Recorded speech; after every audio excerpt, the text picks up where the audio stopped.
राज्यात सर्वत्र मान्सूनपूर्व जोरदार पावसाने हजेरी लावली आहे। विविध भागांमध्ये मुसळधार पाऊस झाल्याने शेतीचं नुकसान झालंय। आज देखील राज्यातील विविध भागांमध्ये हवामान ढगाळ राहण्याची शक्यता आहे।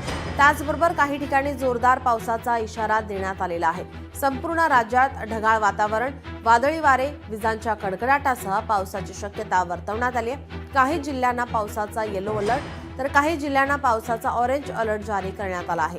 मुंबई, रायगड, धुळे, नंदुरबार, जळगाव, नाशिक, पुणे, सातारा, सांगली, जालना, परभणी, हिंगोली, नांदेड, लातूर, अकोला, अमरावती, भंडारा, बुलढाणा, चंद्रपूर, गडचिरोली, गोंदिया, नागपूर, वर्धा, वाशिम, यवतमाळ या जिल्ह्यांचा यामध्ये समावेश आहे। राज्यात पावसामुळे शेतीचं नुकसान झालंय। आजही राज्यातील विविध भागात ढगाळ वातावरण राहण्याची शक्यता वर्तवण्यात आली आहे।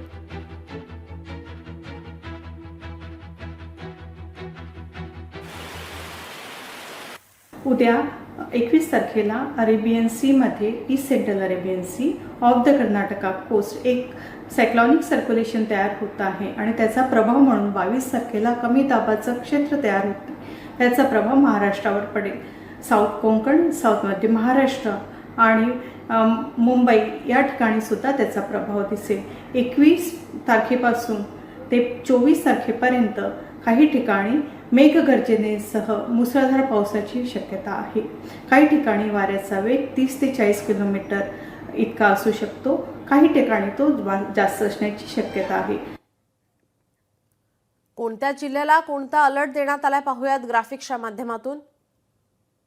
सिंधुदुर्ग, रत्नागिरी, अहिल्यानगर ऑरेंज अलर्ट, सातारा, कोल्हापूर, सोलापूर या ठिकाणी ऑरेंज अलर्ट जारी करण्यात आलाय। तर छत्रपती संभाजीनगर, बीड आणि धाराशिव मध्ये सुद्धा ऑरेंज अलर्ट या ठिकाणी देण्यात आलेला आहे। तर पालघर, ठाणे, मुंबई, रायगड मध्ये येलो अलर्ट जारी करण्यात आलेला आहे। त्याचप्रमाणे नंदुरबार, धुळे, जळगाव, नाशिक मध्ये येलो अलर्ट जारी करण्यात आलाय। जालना, परभणी, हिंगोली, नांदेड या ठिकाणी येलो अलर्ट जारी करण्यात आलाय। लातूर, बुलढाणा, अकोला, अमरावती या ठिकाणी येलो अलर्ट। त्याचप्रमाणे यवतमाळ, वाशिम, वर्धा, नागपूर या ठिकाणी येलो अलर्ट जारी करण्यात आलाय। भंडारा, गोंदिया, चंद्रपूर, गडचिरोली या ठिकाणी सुद्धा येलो अलर्ट जारी करण्यात आलाय।